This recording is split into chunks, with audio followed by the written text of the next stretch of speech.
Paz do Senhor, irmãos e irmãs. Vamos começar mais um trimestre. Que Deus possa nos guiar em mais esse trabalho. Nossa missão está no livro de Eclesiastes, compreender um pouco das lições que o mestre, o Correlê, nos deixou, né? E fazermos algumas análises textuais e tirarmos lições que possam ser de valor para o nosso dia. A nossa lição bíblica, ela se encontra no livro de Reis. A lição 1, que tem como título O Correlê, ela se encontra no livro de Reis, né? Para os irmãos poderem fazer nas suas congregações. 1 Reis 3, do 5 ao 12, é a nossa lição. Vamos falar sobre a questão da introdução, a questão do Correlê. Por que o Correlê, né? Ou o mestre, o professor, o pregador, como é mais conhecido. As questões de autorias, datas, local e discussões teológicas em torno do livro de Eclesiastes. Sobre o autor, a discussão voltada para a autoria. Como nós sabemos, existe uma discussão teológica em que há pessoas que rebatem a autoria salomônica para o livro, né? E com base em alguns versículos e com comparação voltada para a obra de Salomão, como o livro de Provérbios, né? E também as outras obras feitas por Salomão. No entanto, se nós olharmos de perto a essa questão, justamente os pontos onde se pega para a discordância, creio eu que ele seja o ponto mais forte, onde ali pode ser reafirmado que realmente o rei Salomão é, sim, autor dessa obra, né? Não necessariamente ele escreveu, ele tenha compilado, pode ter outros compiladores, assim como o livro de Provérbios, que vai dizer que foram homens do rei Ezequias. Então, pode sim ter uma compilação por trás do livro de Eclesiastes, que não necessariamente tenha que ser de Salomão, né? Mas a obra em si fala sim da figura do rei Salomão, são conselhos do rei Salomão para a vida nossa e, como ele mesmo deixa bem claro, a vida embaixo do sol. Essa é uma questão que nós precisamos nos atentar bastante, porque a obra em todo o tempo ela fala que se passa com a vida embaixo do sol. Creio eu que esse é o ponto principal que nós devemos prestar atenção, né, irmão Pablo? Sim, é muito importante a gente se atentar a isso, né, que o livro de Eclesiastes, o autor, como nós dissemos, né, que provavelmente foi Salomão, mas que há essa discordância, ele escreveu esse texto observando a vida debaixo do sol e assim trazendo conselhos de sabedoria, que naquela época, como os irmãos podem observar na lição, o nosso irmão Elias colocou que é a literatura sapiencial, que é essa literatura voltada para ensinamentos de sabedoria, virtudes, ensinamentos sobre a divindade. Ele é um gênero que usa técnicas orais, só que ele foi disseminado de forma escrita.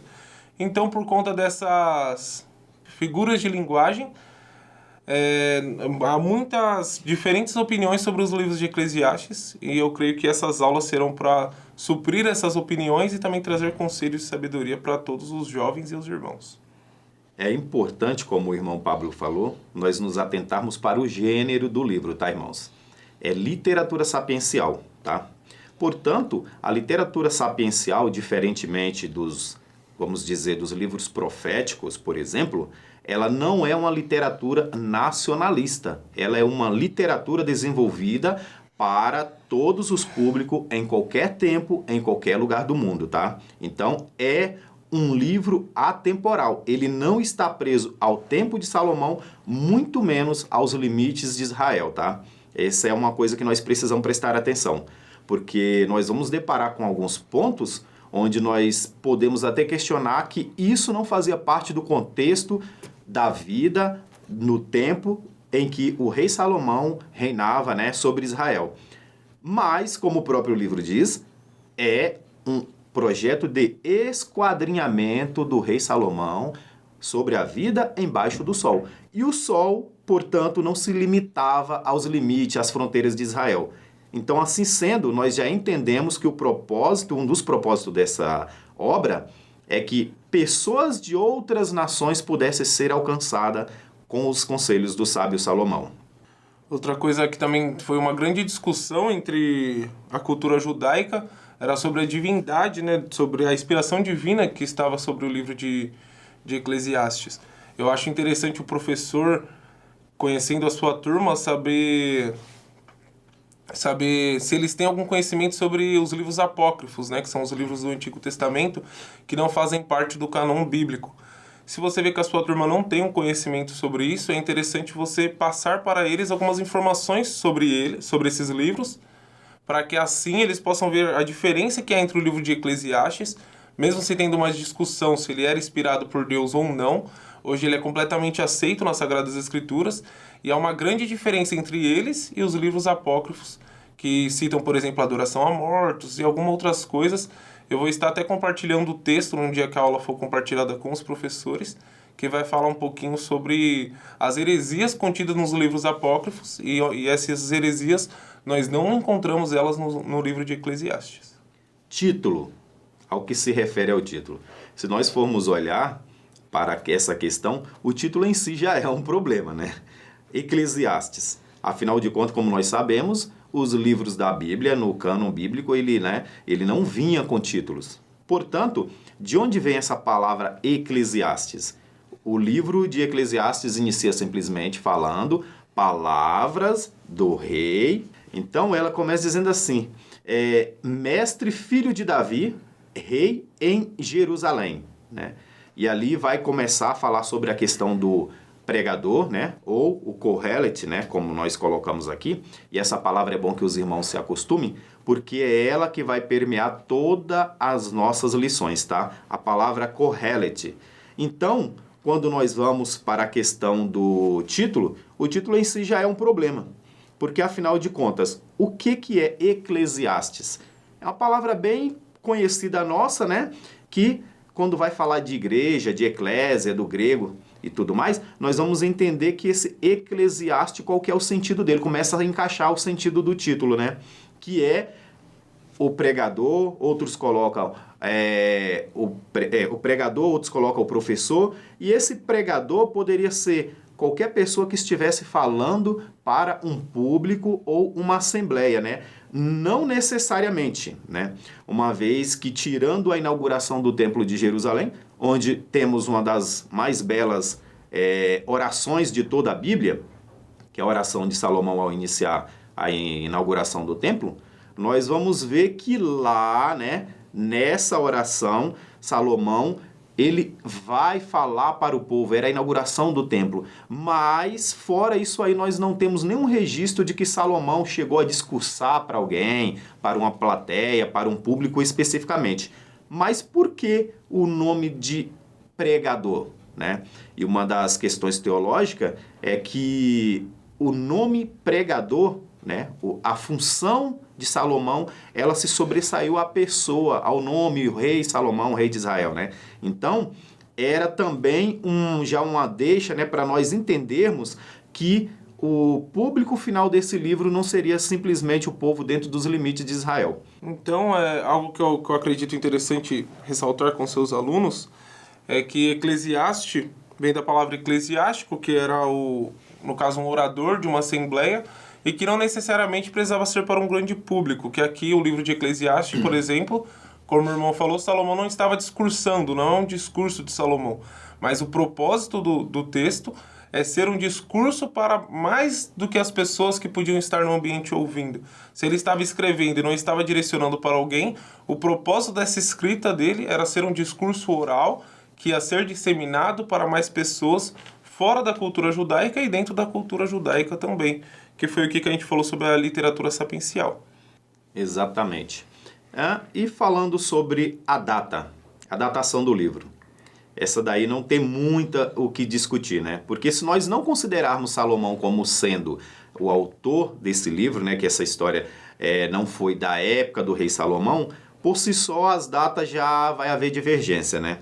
O comentário Beacon, por exemplo, ele vai dar a sua versão, né, de qual seria essa data, mas num consenso geral fica ali entre 400 a 200, né, antes da era cristã, né, ou antes de Cristo. Essa seria. Não há muita discussão sobre a questão da data, não. É algo que tem a importância a gente saber, né, dessas diferenciações que há entre teólogos sobre as escolas teológicas, mas que é algo que não vai acrescentar em nossa fé sobre o propósito que é o principal do texto, né? Então é importante a gente ter isso por questão de dúvidas. Você saber que existem essas diferentes opiniões, você passar essas diferentes opiniões para os seus alunos, para que pela fé eles possam crer em qual se adequa melhor ao pensamento dele. Mas o mais importante, que é o propósito, a gente não pode perder. E aqui voltando para o propósito, como o irmão mencionou, qual que seria o propósito de Eclesiastes? Se nós discorrermos o livro, né, do início ao fim, nós vamos ver que tem um pano de fundo ali que segue toda a literatura. E são dois. Temos outros, né, outros propósitos, mas o que mais se destaca são dois. O temor ao Senhor e a busca por sabedoria. O tempo todo, o Kohelet, né, ele vai estar nos incentivando a buscar a sabedoria. E sobre essa questão da sabedoria, nós vamos falar bem melhor, né, lá na lição, propriamente sobre a sabedoria, que se chama a excelência da sabedoria, mas esse é o plano de fundo que se tem no livro de Eclesiastes, que o homem busque temer a Deus e que alcance sabedoria. Portanto, essas duas coisas andam juntas, elas não são separadas, não são distintas uma da outra. Sabedoria e temor a Deus caminham lado a lado, e isso nós vamos aprender durante todo o semestre. Então, o foco principal, né, do autor de Eclesiastes era transmitir para os seus leitores futuros, que agora somos nós, que para se ter a sabedoria é necessário ter o temor a Deus, e que para se ter o temor a Deus é necessário se ter a sabedoria.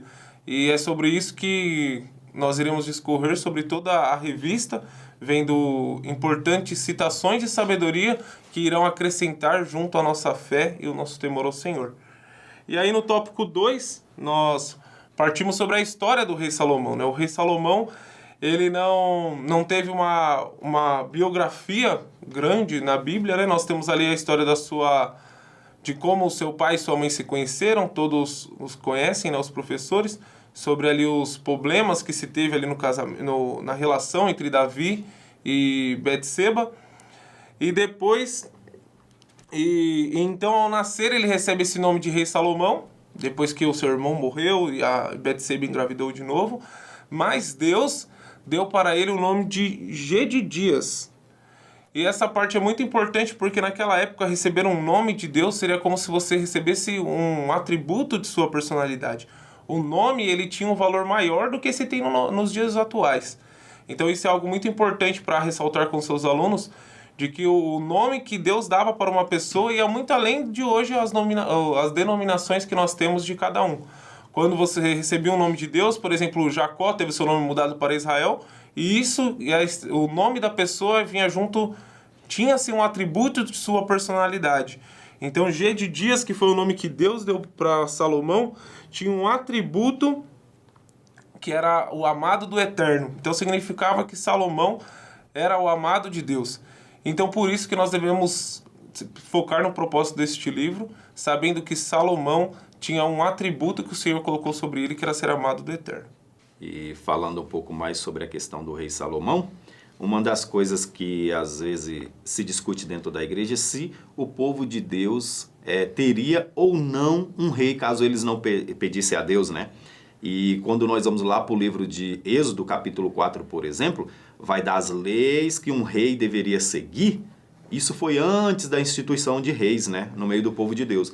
Portanto, a gente já vê ali indícios de que Deus, sim, levantaria um rei dentro do seu povo, não naquele momento, né? Não naquele momento que eles pediram, né? E Salomão, ele é um projeto de Deus. A vida do rei Salomão, assim como a nossa, ele é um projeto de Deus. Deus conduz Salomão desde, como foi dito pelo irmão Natan, ou pelo irmão Pablo, ele conduz a vida de Salomão desde o seu nascimento, né? Desde a concepção. Portanto, mudando o seu nome, já prometendo ao seu pai lá atrás que não faltaria alguém, né? Que não faltaria um herdeiro sentado no seu trono. Então, Salomão, ele já nasceu separado para essa função, né? Vê a importância dos planos de Deus, que nossos planos, eles não caminham junto com os planos de Deus, nem sempre caminham com os planos de Deus, né? Quando nós entendemos como que Deus trabalha e nós buscamos a colocar-se nos caminhos que Deus tem preparado para nós, nós caminhamos junto com o Senhor. Mas, quando nós não entendemos o propósito de Deus, o homem caminha por um lado e Deus por outro. E os planos de Deus é o que sempre prevalece, né? Nós vamos ver aí que teve uma resistência a Salomão ser o rei sobre Israel, né? Então nós vamos falar sobre isso, mas já era determinado por Deus. Deus já tinha separado aqui, como o irmão Pablo mencionou, ali no nascimento de Salomão, Deus pede ao profeta Natã, né, que mudasse o nome de Salomão.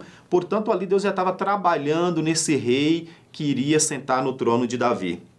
Então, nós vemos ali na vida de Salomão, já falando um pouquinho do tópico 3, que a sua parentela, né, a sua família, teve muitos problemas, né? Esse é até o título, um barraco familiar ou uma tragédia grega.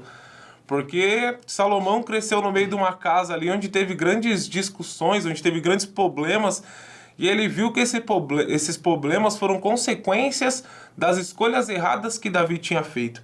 Mesmo Davi sendo um homem segundo aos olhos de Deus, ele teve que arcar com as consequências do seu erro. E isso é algo que nós devemos ressaltar com os nossos alunos, que mesmo você sendo uma pessoa serva de Deus, você não irá fugir das consequências do seu pecado, do seu erro. Deus, quando Ele nos perdoa, né, Ele nos livra da condenação eterna. Mas as consequências do seu pecado, você ainda vai ter que arcar da mesma forma que Davi arcou. Então, que todo esse barraco familiar foi consequência de uma escolha de Davi, e ele teve que arcar com todas essas consequências. E Salomão estava ali no meio dessa família, observando tudo isso que estava acontecendo. E ele soube com sabedoria observar essa situação para seguir um exemplo ao contrário desse momento, né? E aí nós vemos a importância, né, do ambiente familiar saudável, né, e sadio, que nós devemos manter. Os jovens, como filhos também, né, eles têm uma sua responsabilidade, conforme nós estamos tendo ainda, né, tivemos, né, as lições falando sobre a questão da família, ali os papéis de cada um, do pai, da mãe, que foi bem elaborado. O jovem, ele tem um papel extremamente importante no meio da família. E Salomão, aqui, como sua lição de vida, vê que ele observava tudo aquilo que acontecia ao redor. E Salomão era respeitado, nós vamos perceber que ele era respeitado. Tanto que quando o seu irmão usurpa o trono, vamos assim dizer, né? Usurpa o trono, e vem a notícia de que Salomão foi escolhido por Davi para ser rei, a palavra de Deus vai dizer que ele temeu Salomão, ele teve medo de Salomão, né? Portanto, nós vamos ver isso aí, que o temor a Deus já existia dentro de Salomão. A sabedoria de Deus já vinha sendo trabalhada gradualmente dentro de Salomão. Quando ele chega para pedir sabedoria a Deus, já é uma decisão sábia, né? Portanto, quando nós vamos olhar nesse contexto, ver que mesmo diante de tantos problemas, alguns mau exemplos no meio do seu povo, né? Aquele erro por parte de seu pai, nem mesmo isso influenciou negativamente Salomão na hora de tomar sua decisão. E isso serve de lição para nós, que nos momentos difíceis, qual é a nossa saída, né? Qual é a nossa porta de escape, qual é a nossa posição que nós devemos ter para solucionar nossos problemas, ao invés de buscarmos artifícios pessoais, inteligência pessoal, sabedoria pessoal, né? Não, buscar a Deus antes de tudo, né? Consultar ao Senhor, buscar orientação ao Senhor. Então, acho que essa lição de Salomão, dele ir, né, sacrificar a Deus, exercer o seu trabalho como rei, era papel dele, né, fazer esse sacrifício.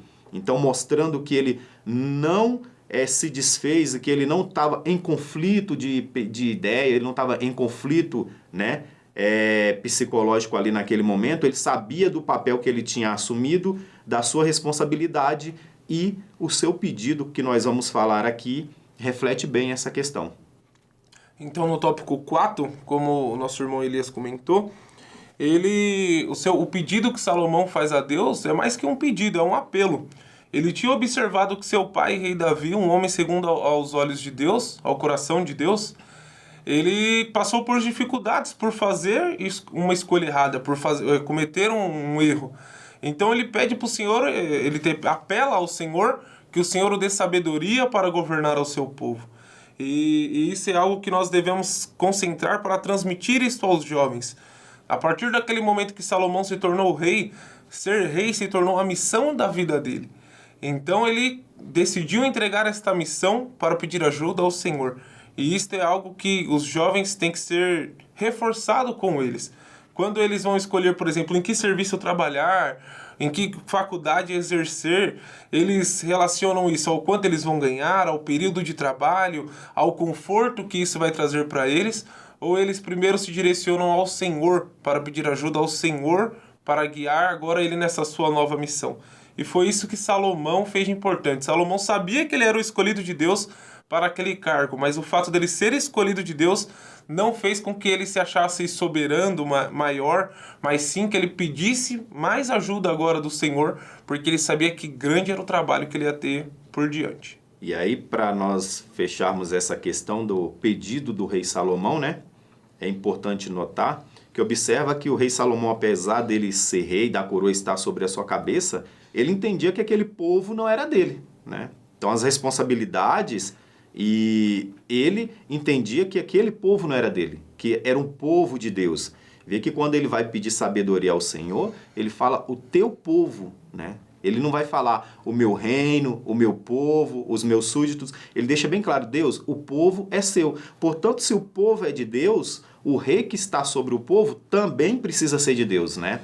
Então, se o povo é de Deus, o coração do rei precisa estar em Deus, né? Então, essa é uma história, uma lição maravilhosa que Salomão nos ensina.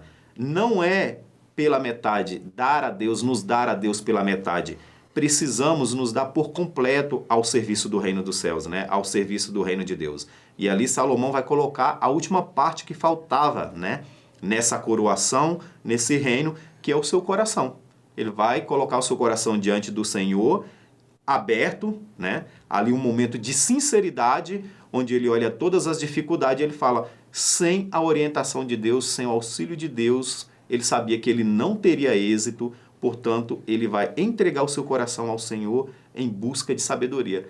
Essa é a grande lição que nós precisamos atentar, né? Que nós precisamos nos atentarmos e que vai percorrer por todo o nosso trimestre a questão da busca pela sabedoria e o temor a Deus.